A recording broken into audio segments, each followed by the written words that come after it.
agradeceros vuestra presencia en este acto. Los compañeros del Diario de Ávila me preguntaban ahora por qué Comisiones Obreras decide hacer un acto de homenaje a Salvador Allende.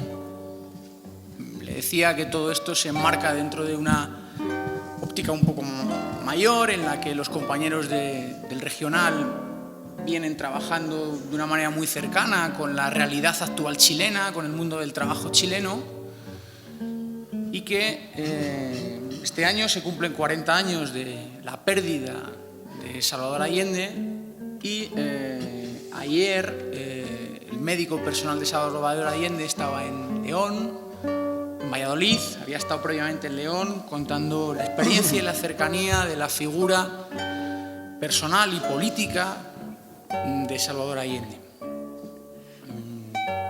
Una serie de actos que de alguna manera suponen un homenaje que se hace a un momento histórico en Chile, pero también un momento histórico internacional, un homenaje que se hace a una figura de un presidente, de un líder que tomó la iniciativa de poner el poder y los instrumentos del poder y de la economía al servicio del pueblo, pero especialmente al servicio de la clase trabajadora. Allende siempre tuvo una vinculación directa con la clase trabajadora y lo tuvo dándole un aliento a que se emanciparan, a que fueran libres y a que se organizaran. Y precisamente eso es el objetivo del sindicalismo hoy en día y del sindicalismo de Comisiones Obreras. Organizar a la clase trabajadora, hacerla libre y hacerles ver que las opciones y las conquistas pasan por la unidad entre ellos. No quiero yo extenderme mucho, pero ahora también se cumple casi un año desde que yo llegué a la Secretaría de Comisiones Obreras. Cuando llegué, lo primero que puse en mi despacho fue un cuadro de Salvador Allende.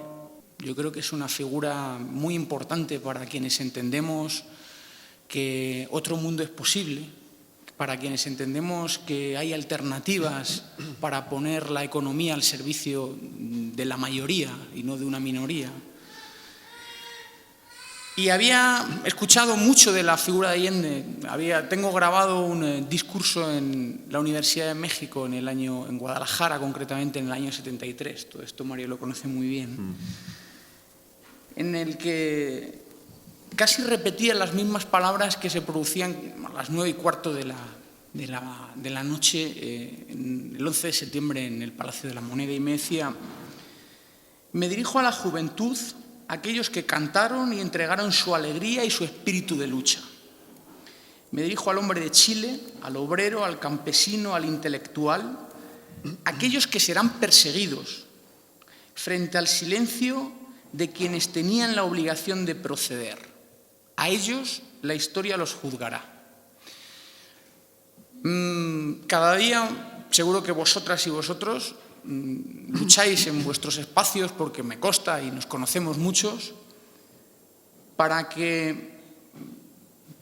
dirigirnos a esos obreros, a esos intelectuales, a esa clase desfavorecida y marginal, con el objetivo de que algún día a los otros la historia los juzgue. Eso lo vamos a seguir haciendo, y estos actos son parte de formarnos, de darnos virtud de seguir haciendo ese trabajo tan importante que es seguir luchando por otro mundo posible, seguir luchando por la reivindicación de la clase trabajadora. Allende lo hizo, hoy se merece un homenaje también en esta pequeña ciudad, y eso es lo que hacemos. Os presento a Mario Amorós, un compañero que durante 18 años ha investigado la figura de ese momento histórico y de Salvador Allende.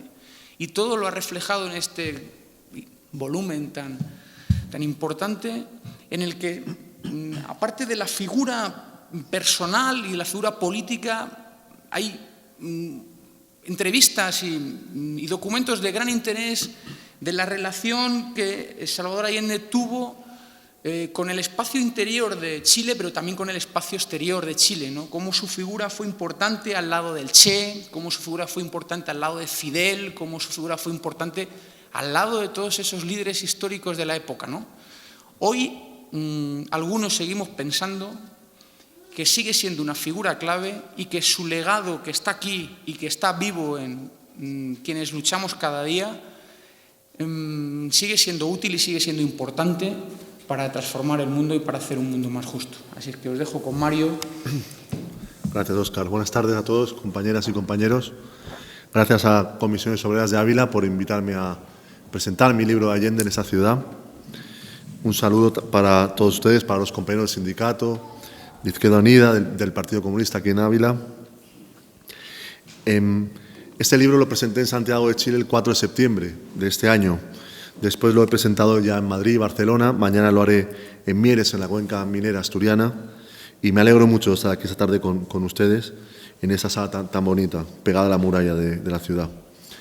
En Santiago de Chile, el 4 de septiembre, cuando presenté el libro, me acompañaba en la mesa el presidente de la Fundación Salvador Allende, Osvaldo Pucio, hijo de quien fue secretario personal de Allende durante 25 años, también el presidente del Partido Comunista de Chile y un historiador muy importante, especialista en el movimiento libertario chileno. El presidente de la Fundación Salvador Allende destacaba con sentido del humor cómo el libro empieza en la presentación con una afirmación casi un poco provocadora, porque lo que yo digo al comenzar el libro es que Allende es un gran desconocido, incluso en Chile, donde, al igual que en el resto del mundo, la figura de Allende está asociada a ese 11 de septiembre dramático, terrible, en el que el presidente Allende, el presidente de la República de Chile, pone fin a su vida en La Moneda hacia las 2 de la tarde, cuando entiende que el golpe de Estado ha triunfado casi sin resistencia y que el proyecto político al que él ha consagrado su vida ha sido derrotado y además de una manera terrible. La imagen de Allende está asociada a ese 11 de septiembre. Cada aniversario, principalmente como este año pasa, aniversario redondo de estos míticos, los 25 años, los 30, los 40, los 50 que vendrán, solo se recuerda, o casi solo se recuerda a Allende por ese día tan terrible que es una de las imágenes del siglo XX, ¿no? Yo creo que Allende merece ser recordado por toda su vida política y también tiene aspectos de su personalidad humana que son muy interesantes, ¿no? Pero sobre todo por su trayectoria política. Obviamente él es un mito del siglo XX por sus ideas políticas y por su acción política. La historia, además, de su familia es muy interesante, es una historia muy bonita. Los Allende, los ascendientes de Allende, llegaron a Chile a mediados del siglo XVII procedentes de Vizcaya, del valle de Gordejuela, un valle vizcaíno. Los primeros antepasados de Allende, de los que se tiene noticia, son sus bisabuelos. Su bisabuelo paterno, Gregorio Allende Garcés, fue el jefe de la guardia personal del padre de la independencia de Chile, el general Bernardo O'Higgins. Y otro de sus antepasados, hermano de ese Gregorio Allende Garcés, Ramón Allende Garcés, fue desterrado a Venezuela hacia 1820 y allí luchó con Simón Bolívar en la batalla de Boyacá. De hecho, hay historiadores muy importantes del siglo XIX chileno que dicen que ese Ramón Allende Garcés, tío bisabuelo de Allende, Bolívar habría dicho de él que era una de las mejores espadas de su ejército. La figura de su familia por la que Allende sentía verdadera devoción fue su abuelo paterno, el doctor Ramón Allende Padín. El doctor Allende Padín fue una gran personalidad del siglo XIX chileno. Él apenas alcanzó a vivir 39 años de vida, pero tuvo una vida muy interesante. Fue médico, profesor de la Escuela de Medicina de la Universidad de Chile, fue bombero voluntario, fue diputado y senador del Partido Radical, como médico fue el jefe de los servicios médicos del ejército chileno en la batalla del Pacífico, por la que Chile le quita el norte de lo que es Chile a Perú y a Bolivia. Fue amigo de grandes personalidades políticas del siglo XIX chileno y también fue una cosa muy bonita, fundador de la primera escuela laica de Chile, una escuela que aún existe, impulsada por la masonería en Valparaíso, la Escuela Blas Cuevas de Valparaíso, inaugurada por el doctor Ramón Allende Padín en febrero de 1872 y reinaugurada en octubre de 1971 por el presidente de la República y doctor Salvador Allende Gossens. De hecho, En el libro incluyo 35 documentos inéditos que jamás se han publicado en un libro sobre Allende, y el primero de esos documentos es el discurso del abuelo Allende cuando se inaugura esa escuela en Valparaíso en 1872. Es un discurso de una actualidad increíble porque el abuelo Allende defiende la escuela pública y la escuela pública sin religión, sin ningún tipo de adoctrinamiento religioso.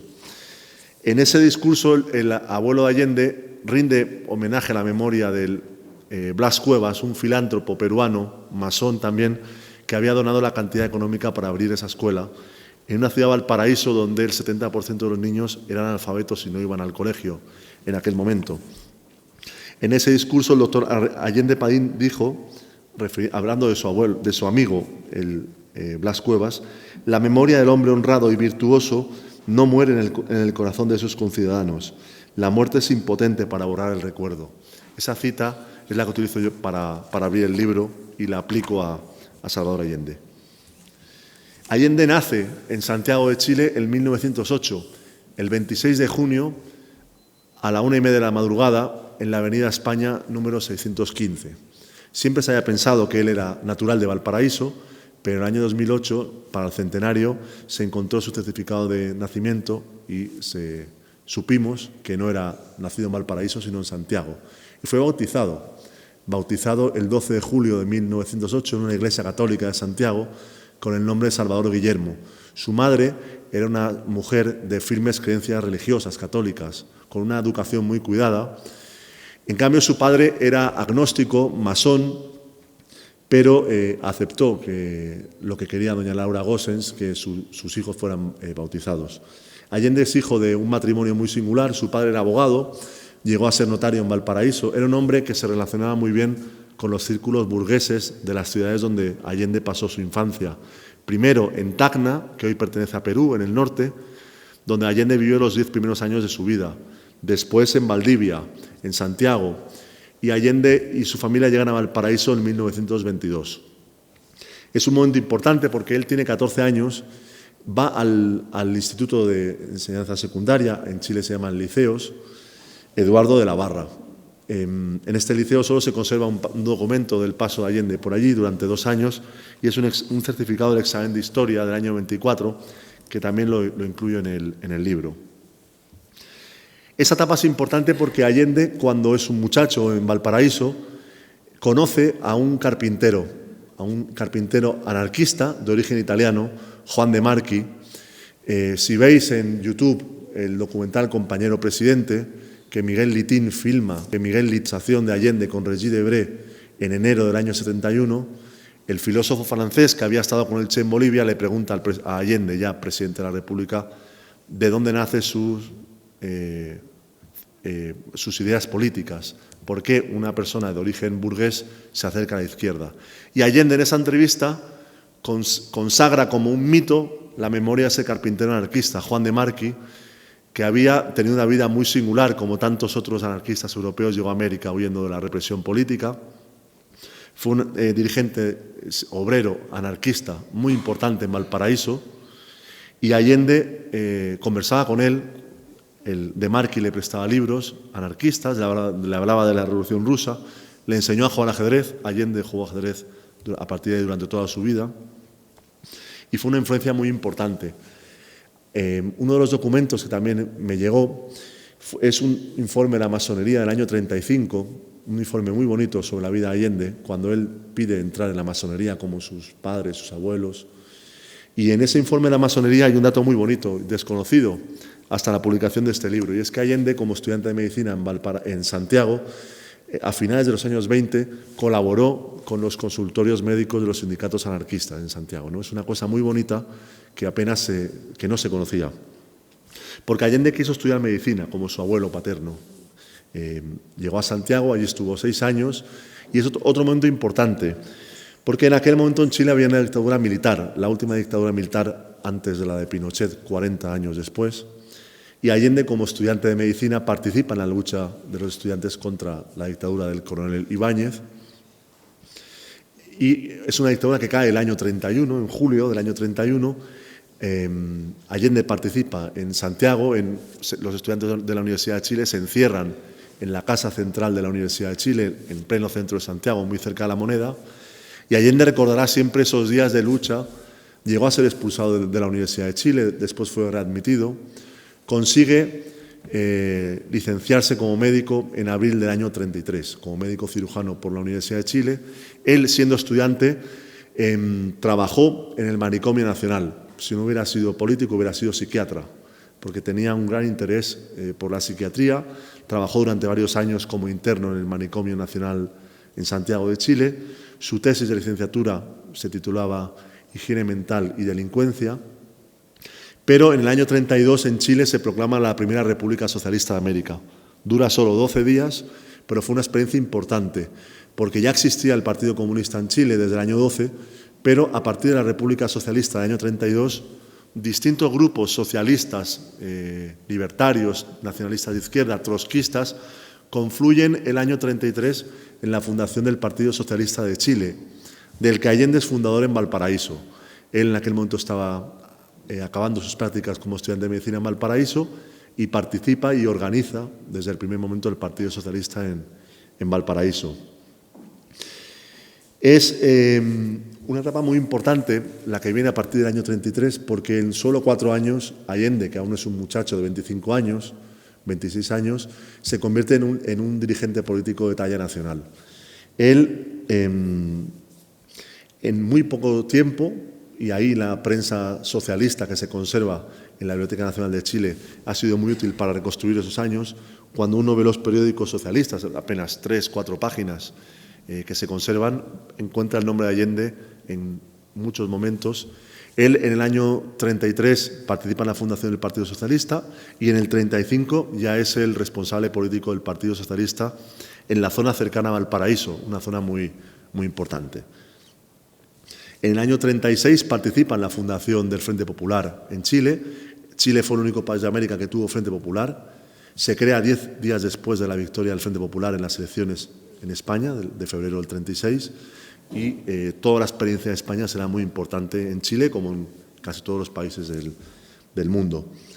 Allende es vicepresidente del Frente Popular en la zona de Valparaíso y en el año 37, aún sin cumplir 29 años, es elegido diputado por la zona de Valparaíso, diputado socialista y del Frente Popular. De hecho, el 14 de abril de ese año 37 hay actos de solidaridad con la República Española en Santiago de Chile, en Valparaíso, en muchas ciudades, y Allende habla en el acto de Valparaíso, donde se canta el himno de Riego, o se pone el himno de Riego y se canta también el himno nacional de Chile.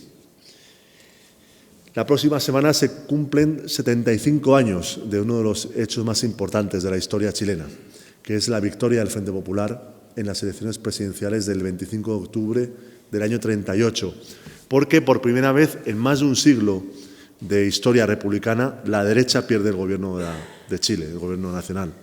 Por primera vez una coalición progresista, el Frente Popular, hegemonizada por el Partido Radical, pero en la que también estaban los partidos socialista y comunista, gana por apenas 3.000 votos la presidencia de la República con un candidato masón del Partido Radical, maestro, don Pedro Aguirre Cerda, que un año después, en septiembre del año 39, nombra a Allende ministro de Sanidad. Con 31 años, Allende es designado ministro de Sanidad. Lo fue durante 2 años y medio y hizo un buen trabajo como ministro de Sanidad. Él tenía una visión muy clara de la importancia de la medicina social. En el libro, por ejemplo, publicó un artículo suyo del año 40 sobre la importancia de la alimentación para las clases populares. Una de sus frases era: es más importante para el pueblo un plato de lentejas que un frasco de medicinas, ¿no? Tenía ese sentido pedagógico de la política, pero también de la higiene pública, de la medicina social. En el archivo de la Administración en Chile se conservan muchas cajas de su etapa como ministro de Sanidad y he podido ver, por ejemplo, carteles de su etapa como ministro que llamaban a la prevención de las enfermedades venéreas de transmisión entre la población, con llamamientos a la higiene, a todo este tipo de cuidados, ¿no? Él, además, como ministro de Sanidad, sienta las bases de lo que después será el Sistema Nacional de Salud chileno, que se crea en el año 52, a partir de una ley de un proyecto de ley que él firma en junio del año 41. Duró 11 años la tramitación, pero de ahí nace el seguro obrero, el Sistema Nacional de salud. En el año 40 se casa con quien será su esposa durante toda su vida, Hortensia Bussi. Tuvieron 3 hijas, Carmen Paz, Beatriz e Isabel. La experiencia del Frente Popular fue muy importante para Allende porque hizo siempre referencia a esos 3 años de gobierno de la izquierda en Chile, a sus méritos, como fue, por ejemplo, poner las bases para la industrialización del país, pero también a sus carencias. Por ejemplo, el Frente Popular planteó la reforma agraria, pero no llegó a profundizar de ningún modo en la expropiación de los grandes latifundios, ¿no? También a la hegemonía de una fuerza, en último caso burguesa, como el Partido Radical, y la subordinación de los partidos marxistas, socialista y comunista, al Partido Radical. Era el tiempo, obviamente, de la Segunda Guerra Mundial, que influye en la política chilena. En el año 43, Allende, por ejemplo, es elegido secretario general del Partido Socialista. Solo fue secretario general del PS en 1 año y medio en aquel momento, año 43-44. Él, en aquel momento, plantea al Partido Comunista una alianza política que no llega a cuajar porque el Partido Comunista en aquel momento priorizaba la unidad con el Partido Radical. En el año 45 es elegido senador por primera vez por las provincias del sur, por el inmenso territorio de la Patagonia chilena. Y como senador habla el año 48, en junio, en uno de los discursos más importantes de su vida, discurso en el que rechaza la persecución que está a punto de desatarse en Chile contra el Partido Comunista. En el año 46 fue elegido un presidente, Gabriel González Videla. Si leéis el canto o releéis el canto general de Neruda, hay muchísimas poesías de Neruda denunciando la traición de González Videla.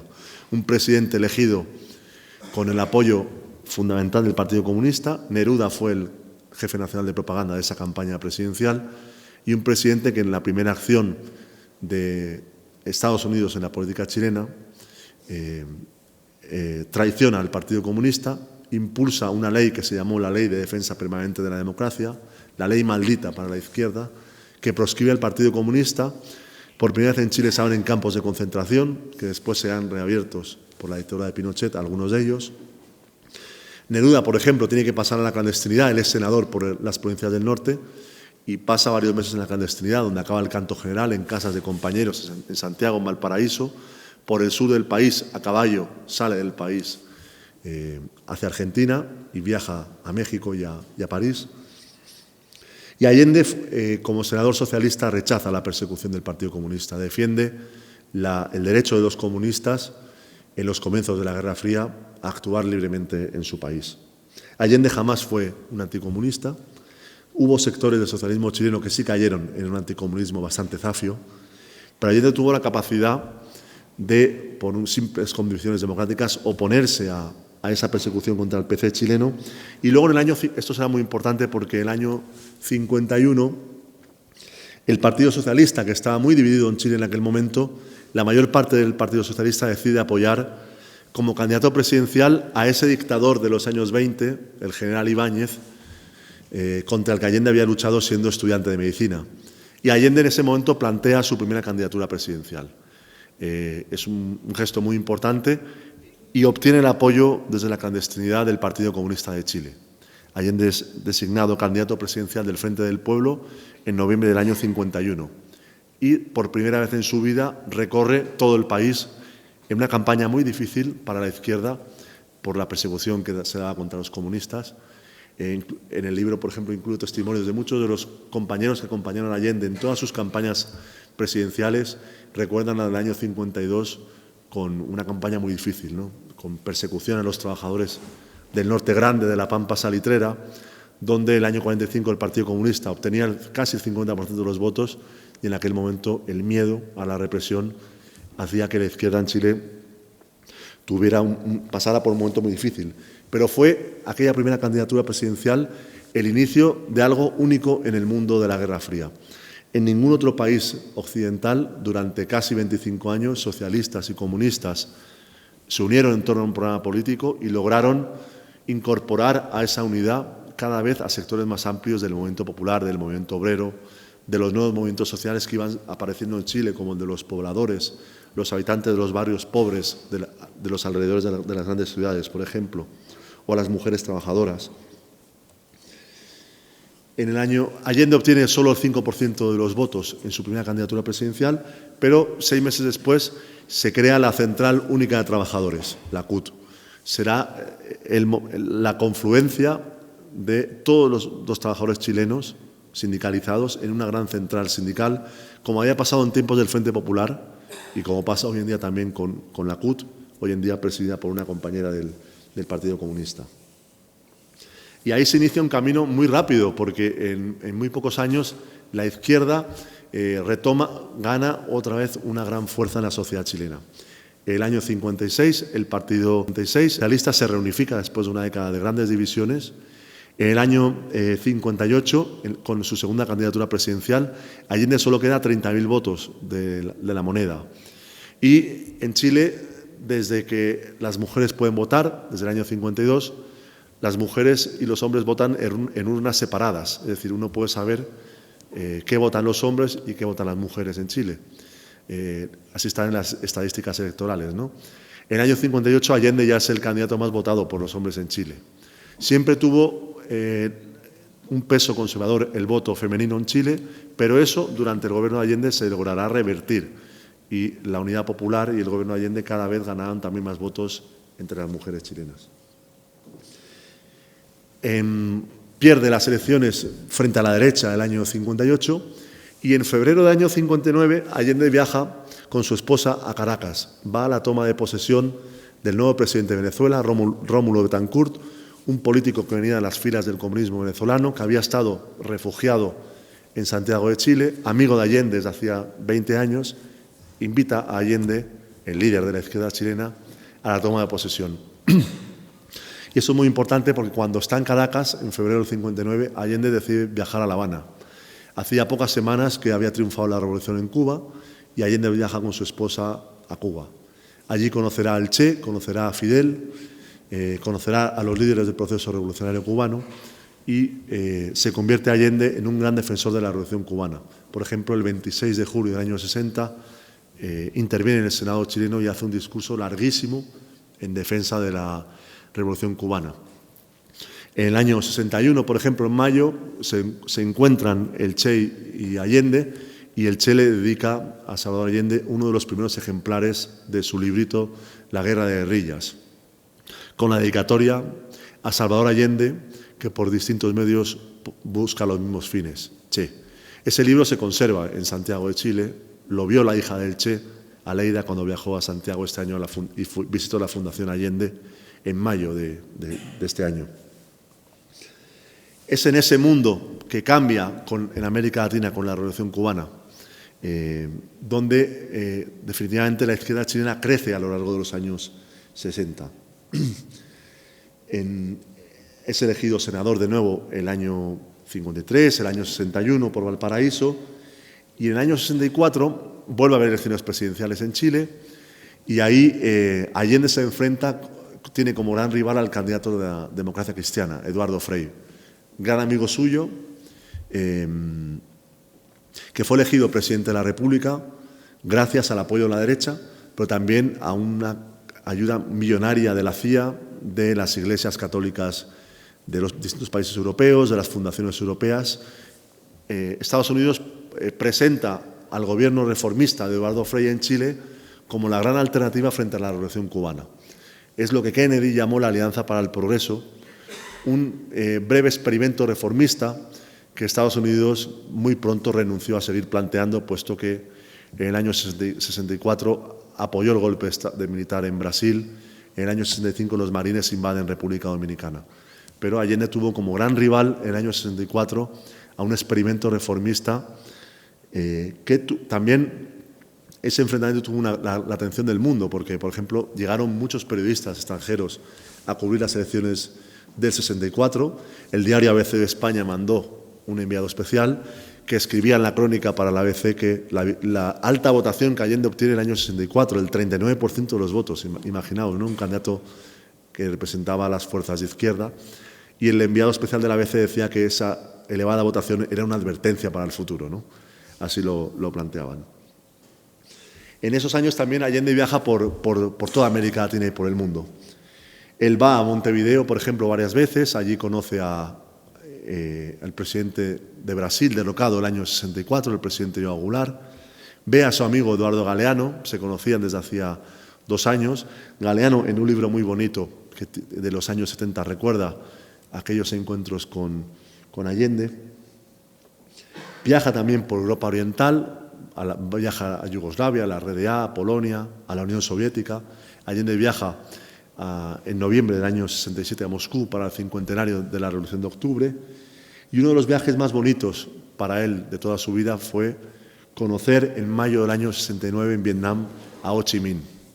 Allende fue de los últimos políticos occidentales que estuvo con Ho Chi Minh, puesto que Ho Chi Minh fallece en septiembre del 69 y Allende, con un joven médico chileno, un compañero suyo socialista, visita en Vietnam en mayo del 69. A Allende le conmovió la figura de Ho Chi Minh, la devoción que el pueblo vietnamita en aquel momento de la guerra con Estados Unidos profesaba hacia Ho Chi Minh. Era el momento en que Víctor Jara componía la canción del derecho de vivir en paz, cuando en Chile se hacían marchas de la juventud de izquierdas, marchas contra la guerra de Vietnam. En todo el mundo se protestaba por esa agresión increíble de Estados Unidos contra un pueblo tan pequeño pero heroico como el vietnamita.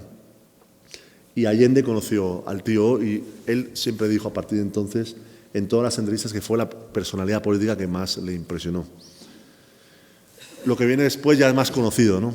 En el año 70, Allende gana las elecciones presidenciales al frente de la Unidad Popular, una coalición política que se amplía respecto a las anteriores de la izquierda chilena, con sectores cristianos por primera vez. Un sector desgajado en la democracia cristiana confluye en la Unidad Popular. Por primera vez también muchos sacerdotes en Chile piden el voto abiertamente para Allende en la campaña del año 70. Muchos curas españoles que trabajaban en Chile en aquellos días le contaban en las cartas que mandaron a sus familias cómo hacía campaña por Allende, ¿no? Y la Unidad Popular en el año 70 ya plantea al país un proyecto claramente socialista, de avance hacia el socialismo en Chile. Era un proyecto político que había ido evolucionando. En el año 52 ya se planteaba la nacionalización del cobre, de la gran riqueza de Chile, pero en el año 70 la Unidad Popular, la izquierda chilena, plantea un proyecto político inédito en el mundo. La prensa internacional, el 5 de septiembre del año 70, titula que por primera vez un candidato marxista ha ganado unas elecciones pluripartidistas.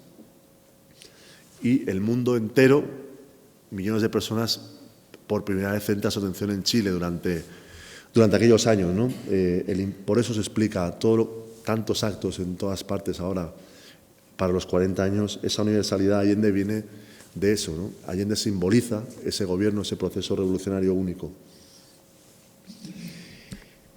A pesar de las dificultades y todos los factores que concurrirán en el golpe de Estado del 11 de septiembre de 73, ya están presentes en septiembre y octubre del año 70. Allende gana las elecciones con mayoría relativa y, por tanto, según la legislación chilena de entonces, les corresponde a los diputados y senadores elegir al nuevo presidente de la República entre los 2 candidatos más votados, Allende y el candidato de la derecha. Durante 8 semanas, la derecha chilena, el sector reaccionario de la democracia cristiana, el gobierno de Nixon y Kissinger, las multinacionales americanas, los sectores reaccionarios de las Fuerzas Armadas operan, actúan para, en las sombras, impedir que Allende sea elegido presidente de la República. Incluso asesinaron la extrema derecha chilena con armas y dólares, armas de la CIA y dólares de la CIA, asesina al jefe del ejército chileno en octubre del año 70 porque pensaban que se iba a dar un golpe de Estado de esa manera. Todos esos intentos fracasan y, como sabemos, el 3 de noviembre del año 70 Allende es elegido presidente de la República. En muy pocos meses, el gobierno de la Unidad Popular hace una labor gigantesca. Nacionaliza el cobre por la unanimidad del Congreso Nacional. La gran riqueza natural de Chile, por primera vez, iba a estar al servicio del desarrollo del país y de sus clases populares. Erradica el latifundio. En Chile había grandes extensiones de tierra en manos de familias que las tenían desde los tiempos de la colonia española del siglo XVII y del siglo XVIII. El gobierno de la Unidad Popular pone fin al latifundio, nacionaliza todos los terrenos de una determinada extensión y intenta hacer una reforma agraria que tuvo grandes dificultades porque la derecha defendió el latifundio a muerte porque hubo sectores también de la izquierda que desbordaron el programa de la Unidad Popular, pero sienta las bases de una economía en el campo diferente, con una participación de los campesinos. Además, el gobierno de Allende plantea una política internacional ejemplar. En aquellos años, Allende se convierte en el portavoz de los pueblos del tercer mundo, en la defensa de su dignidad frente al imperialismo norteamericano, en la defensa del derecho de estos pueblos a disponer de sus riquezas naturales. El discurso que comentaba Óscar de la Universidad de Guadalajara se da en el marco de la gira internacional más importante del presidente Allende. En diciembre del año 72, Allende viaja primero a México, donde es aclamado por verdaderas multitudes en el Distrito Federal, en Guadalajara, donde habla en la universidad. Viaja a Nueva York, donde hace el discurso tan impresionante en las Naciones Unidas, que se puede ver en Internet y que es recibido por los delegados de las Naciones de la Tierra con una ovación de varios minutos. Viaja a la Unión Soviética, viaja a Cuba, en el retorno ya para Chile. Y es en ese momento cuando Allende se convierte, como decía, en esa referencia para muchos pueblos del tercer mundo por su defensa digna. Ante las Naciones Unidas denunciará que Estados Unidos está convirtiendo Chile en un Vietnam silencioso, está planteando una verdadera agresión silenciosa subterránea contra Chile. Además, hubo medidas sociales, culturales verdaderamente impactantes. Mencionaré solo dos. El gobierno nacionaliza una editorial que estaba en la quiebra y la convierte en una editorial nacional, una empresa del área social dirigida por los trabajadores, la editorial Quimantú, que publicó en menos de 3 años más de 10 millones de libros. Por primera vez el libro en Chile no fue un objeto de lujo para las personas, para los trabajadores, sino que se vendía en los kioscos ediciones de varios miles de ejemplares de clásicos de la literatura universal, obras de divulgación política, colecciones de libros para niños por primera vez en Chile.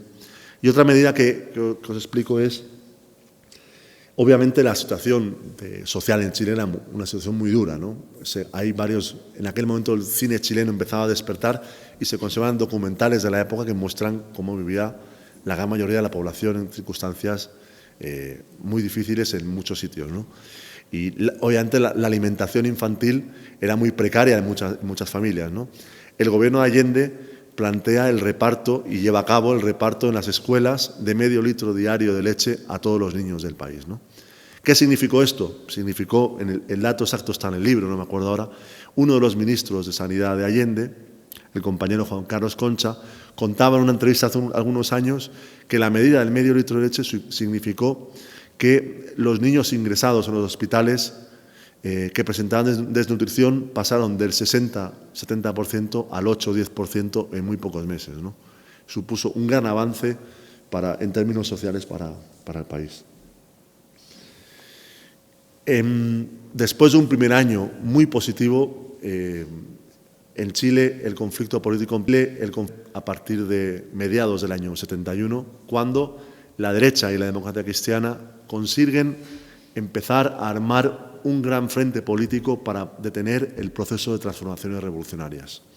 La derecha chilena, que hoy gobierna, nace en la lucha contra el gobierno socialista del presidente Allende. De las viejas cenizas de la derecha republicana nace una derecha anticomunista que después será neoliberal, que va sembrando las raíces del odio que llevarán a esa represión tan brutal de la dictadura de Pinochet. Y lo hicieron con una gran inteligencia. Lograron movilizar a los sectores medios, a los que objetivamente el programa de la Unidad Popular les beneficiaba, los lograron movilizar a los colegios profesionales, a los camioneros, contra el gobierno de Allende. Si recordáis la batalla de Chile, el paro de octubre, todo aquello ahí se ve con mucha claridad. En el año 72 se da ese paro de octubre. También en la izquierda chilena hubo momentos difíciles, de discrepancias muy importantes dentro de la Unidad Popular y con otros sectores de la izquierda, que llevarán en el año 73 al gobierno de Allende a una parálisis casi absoluta de su capacidad de acción política. En las elecciones de marzo del año 73, en un grave contexto de crisis económica organizada por la derecha, que acaparaba productos para que hubiera desabastecimiento y crear esa polarización social tan evidente que hubo en el país el año 73, a pesar de las dificultades económicas, la izquierda gana más diputados y más senadores en el Congreso Nacional. Impide que la derecha destituya a Allende por cauces democráticos, constitucionales. Y la derecha entiende, y el sector reaccionario de la democracia cristiana, que tiene dos opciones: o esperar al año 76, a las siguientes elecciones presidenciales, y el proceso de transformaciones revolucionarias iba a seguir avanzando con grandes dificultades, que las había, o hacer lo que hicieron, preparar las condiciones políticas y sociales para el golpe de Estado. En el año 70 el golpe de Estado se encontró con una cúpula del ejército opuesta, de militares constitucionalistas que se oponían, que respetaban la voluntad del pueblo en las urnas. En el año 73 se preparan las condiciones para que eso no sea así. Ya a principios del año 73 el anticomunismo se veía claramente en los cuarteles en Chile.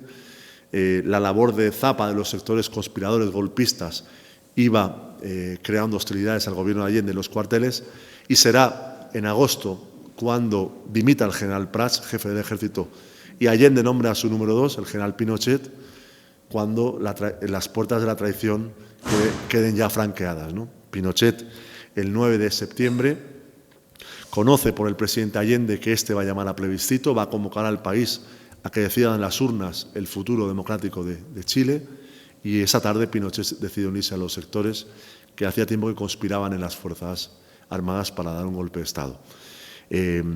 Todos los intentos de Allende por llegar a un acuerdo con la democracia cristiana a lo largo de aquel invierno austral del año 73 fracasan, porque la democracia cristiana, dirigida ya por su sector reaccionario y no por su sector progresista como en el año 70, apuesta por el golpe de Estado. La tarde del 10 de septiembre, por ejemplo, la democracia cristiana, su presidente y su líder natural, Eduardo Frei, sabían que iba a haber un golpe de Estado el día siguiente y no se lo comunicaron a Allende.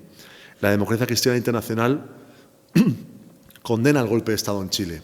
La democracia cristiana chilena, su dirección, su sector mayoritario fue decisivo para ese golpe de Estado.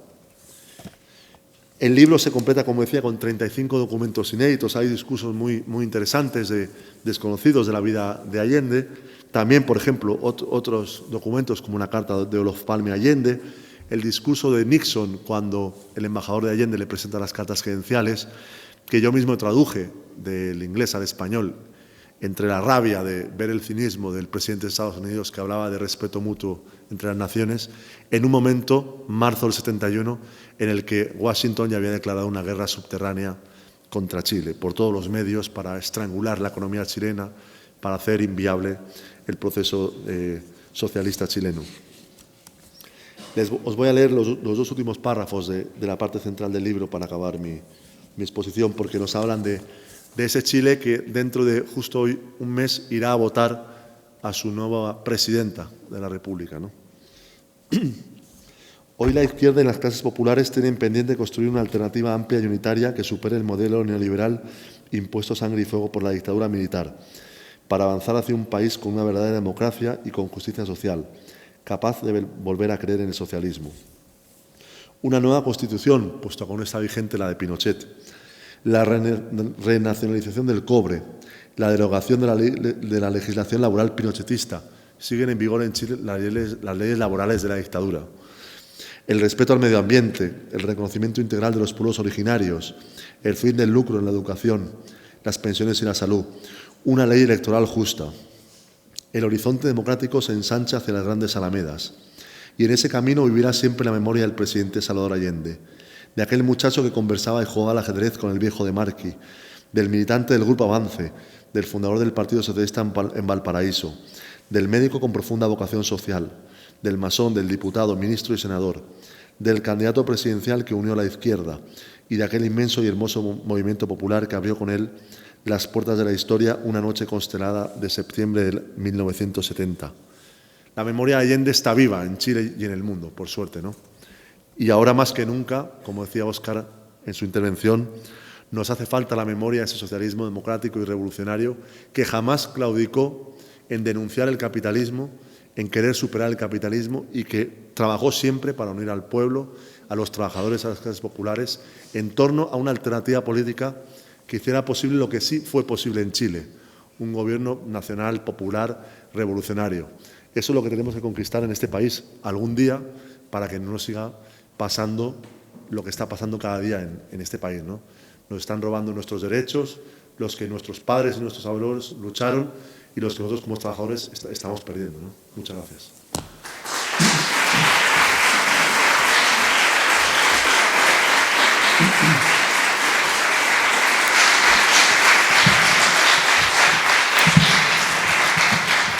Bueno, gracias Mario, yo creo que ha sido un colofón perfecto el cerrar tu intervención haciendo ver que es posible y que Allende sigue siendo una imagen y sigue siendo un argumento político para defender esa posibilidad, ¿no? Nos quedan, si queréis, 10 minutos, tal vez podamos trasladar a ver si alguno tenéis interés de hacerle alguna pregunta. Como os decía antes, el libro de Mario es el trabajo de, leí en tu entrevista del País, 18 años. Hay mucho trabajo detrás, hay mucho esfuerzo.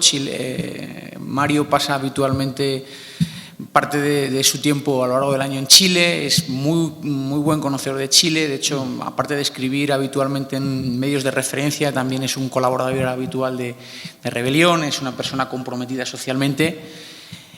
Como os decía, pues bueno, lo tenéis a disposición por si tenéis alguna pregunta sobre el tema de Allende, ¿no?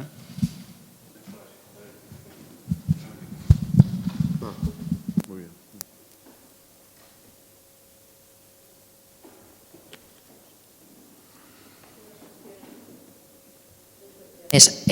Una es, pasas mucho tiempo en Chile, has presentado el libro el 4 de septiembre, un poco tu intuición de cómo se vivieron esos días previos a este 40 aniversario, porque por lo que me contaban mis compañeros de la CUT, nosotros intentamos traer a gente de la CUT, algún sindicalista aquí a España en esas fechas, y fue imposible porque nadie quería salir del país. Claro. Hubo un auténtico conflicto social.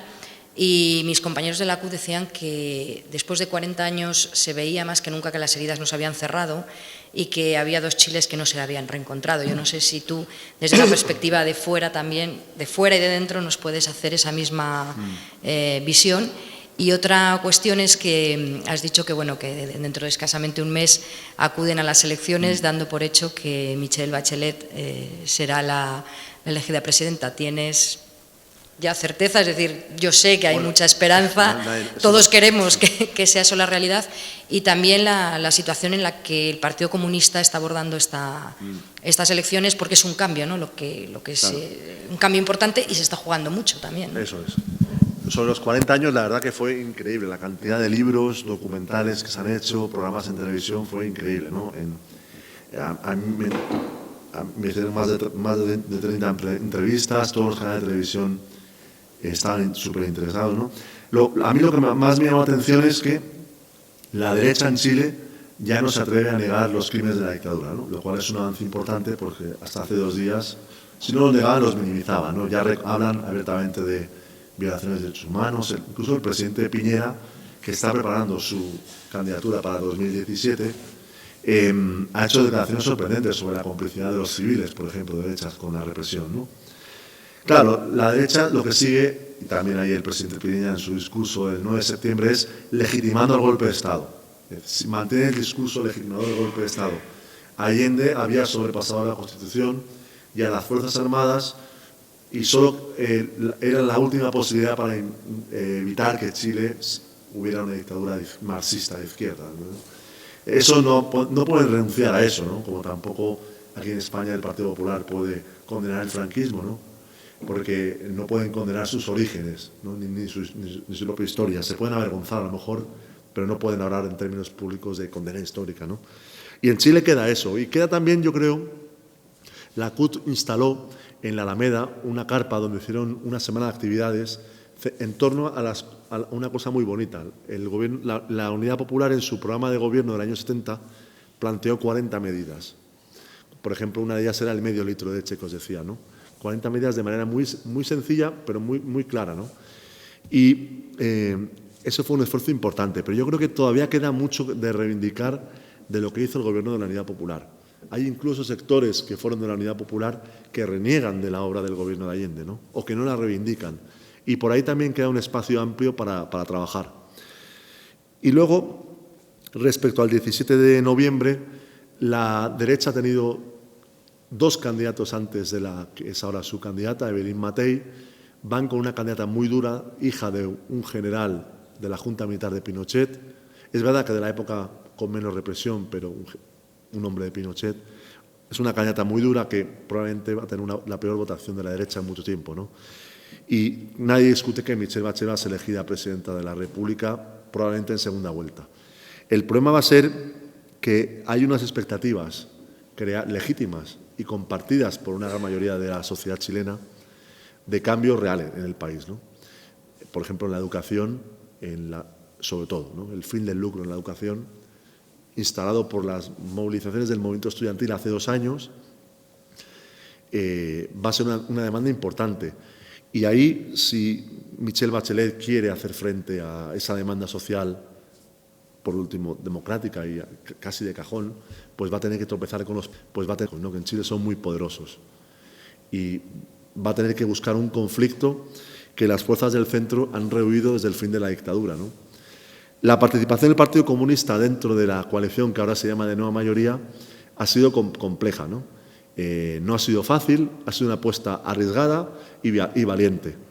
Mi impresión es que, esto nunca lo diría un político profesional, ¿no? Pero yo, como no lo soy, lo puedo decir, es que le van a dar una especie de margen de 1 año, un tiempo prudente y razonable para que se empiecen a ver cambios reales en el país, ¿no? Está la demanda de una nueva Constitución. Aún Michelle Bachelet, falta un mes, no ha presentado su programa de gobierno. La semana pasada dio a conocer sus 50 medidas para los primeros 100 días y aún no han planteado cómo van a hacer el cambio de la Constitución de Pinochet, ¿no? Porque dentro de las fuerzas de la coalición hay distintas visiones de cómo hacer ese proceso, incluso sectores que se niegan a una asamblea constituyente o un proceso constituyente, le tienen miedo a la participación democrática de la ciudadanía, ¿no? Y bueno, el Partido Comunista lleva 9 candidatos a diputados. Por primera vez, por ejemplo, uno de los dirigentes sindicales más importantes, Cristian Cuevas, de los trabajadores del cobre, va como candidato por el norte. La presidenta de la agrupación de familiares detenidos desaparecidos, la organización más simbólica en la lucha contra la dictadura, es candidata por Santiago. Camila Vallejo, la compañera del movimiento estudiantil, que se hizo un icono hace 2 años, saldrá diputada por una zona de Santiago. Es una apuesta también derivada de la ley electoral chilena, una ley diseñada por la dictadura y en la que hay que entender ese tipo de pactos. En Chile, para obtener un diputado o un senador, tienes que tener un mínimo de un 30%, ¿no? En una circunscripción. Con esa ley, en España solo habría 2 fuerzas políticas en el Parlamento, más allá de los partidos nacionalistas de derechas, ¿no? Y por esa ley te obliga a agruparte en frentes políticos muy amplios para tener representación en el Congreso Nacional. Entonces, bueno, Michelle Bachelet va a volver a ser presidenta y tiene ante sí la oportunidad de poner fin a un ciclo de 25 años después de la dictadura de gobiernos neoliberales. Pero va a ser muy difícil, porque también el modelo está muy anclado en la ciudadanía, en los tratados de libre comercio con Estados Unidos, con la Unión Europea y en la estructura económica del país, ¿no? Va a ser complicado, que pueda haber un cambio real. Pero ahora es el momento. Tardarán mucho tiempo en volver a una coyuntura con una derecha debilitada en términos políticos y un consenso social tan amplio como el que hay ahora para que esos cambios se den.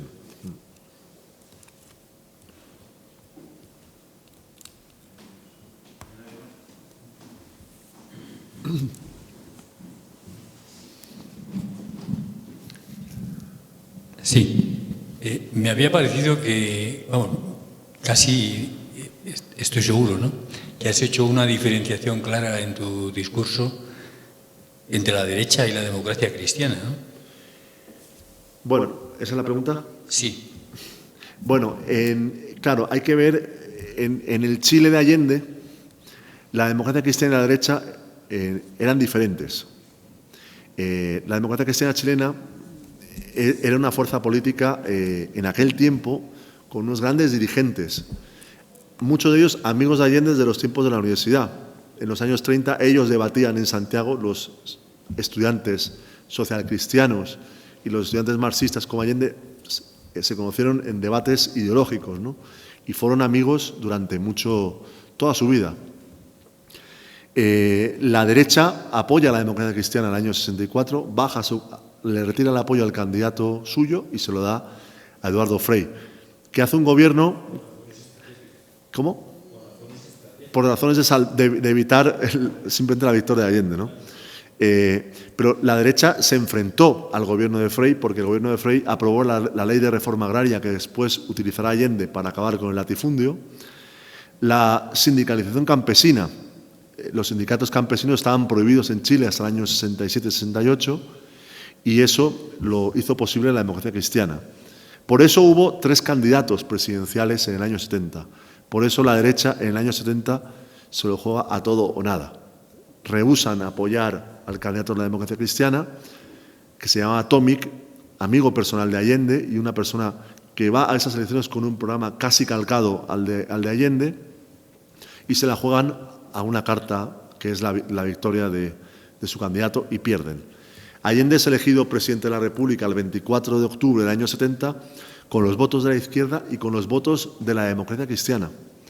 La democracia cristiana debate en aquel momento en sus órganos de dirección qué hacer y acuerdan apoyar a Allende porque negocian con Allende un estatuto que se llamó de garantías democráticas. En el libro incluyo una carta de Allende al presidente de la democracia cristiana de septiembre del año 70. Y Allende, desde el primer momento, una de las preguntas de ese proceso revolucionario tan singular es ¿cómo vas a aprobar esos cambios si no tienes mayoría en el Congreso Nacional? Allende confiaba en que la democracia cristiana podría apoyar alguno de esos proyectos más importantes. Lo hicieron con el cobre, pero pasó una cosa que no he comentado para no extenderme antes. En junio del año 71, un grupo de extrema izquierda, que siempre se ha dicho que estaba infiltrado por la derecha, por la CIA, asesinan a un dirigente muy importante de la democracia cristiana, que había sido vicepresidente de la República en el gobierno anterior al de Allende. En el libro lo comparo con el caso de Aldo Moro, que después pasará en Italia. La que después fue viuda de Aldo Moro visita Washington con su esposo Aldo Moro en el año 76 y Kissinger le dice a esta señora italiana que o su marido cambia de línea política, es decir, o deja de apoyar un entendimiento entre la democracia cristiana y el Partido Comunista Italiano, o le va a pasar algo. Y lo que le pasó fue que las Brigadas Rojas lo secuestraron y lo asesinaron, ¿no? Y eso impidió el compromiso histórico en Italia. Bueno, eso se hizo antes en Chile. Y ese asesinato de Edmundo Pérez Zújovic lo que hace es que regrese de Europa Eduardo Frei, y lo que hace es que la democracia cristiana a partir de ahí forje una alianza política con la derecha. Hasta el año 73 la democracia cristiana no está en manos de su sector golpista, reaccionario. Es un proceso que se va dando durante 2 años. Hubo momentos en que estuvo a punto de alcanzarse un acuerdo político entre el gobierno y la democracia cristiana, pero siempre pesó ese sector anticomunista de la democracia cristiana, ¿no? Lo que muchos dirigentes chilenos de izquierdas han dicho después es que era imposible que la democracia cristiana en Chile apoyara un gobierno donde estaban los comunistas, porque fue imposible en Europa occidental, donde la democracia cristiana también tenía un peso tan importante como en Chile, ¿no? Pero yo creo que sí que son 2 sectores diferenciados. Fíjate, en el año 72, en mayo, hay elecciones en la CUT, en la Central Única Sindical Chilena. Gana las elecciones el Partido Comunista con el 31% de los votos y el compañero Luis Figueroa es reelegido presidente de la CUT. Pero queda en segundo lugar el Partido Socialista con el 28% de los votos de los trabajadores sindicalizados. Y la democracia cristiana saca 2.000 votos menos que el Partido Socialista. Es decir, la democracia cristiana en Chile tenía una base obrera importante. El presidente de la CUT provincial de Santiago era un dirigente de la democracia cristiana porque obtuvo la primera mayoría en la provincia de Santiago. Entonces, es uno de los temas interesantísimos del proceso. Yo espero algún día poder meterme ahí, porque he podido ver para este libro el archivo de Eduardo Frei, el presidente anterior de Allende, y ya tengo localizado el archivo de Tomic, que está en una universidad en Santiago, y estoy buscando otro archivo para en el futuro intentar buscar documentación para profundizar en ese. Es uno de los grandes temas del proceso. Pero sí, eran cosas diferentes. Aunque al final coincidieran. Sí, aunque al final coincidieran. Pero no dedicado solo a eso, ¿eh?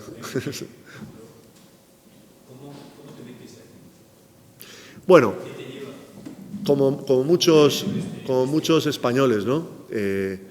Estuve en Tarragona hace un mes también, y uno de los compañeros que conocí, pues es un emigrante andaluz, de Cádiz o de no sé dónde, ¿no? Y yo le preguntaba, ¿qué haces tú en una asociación de chilenos, no? Y me decía, Allende. Bueno, a mí la figura de Allende me deslumbró cuando la descubrí muy joven, ¿no? Mi padre, por ejemplo, deslumbraba más Ho Chi Minh, ¿no? Pero a mí Allende me deslumbró, y bueno, las circunstancias de la vida y todo eso, pues...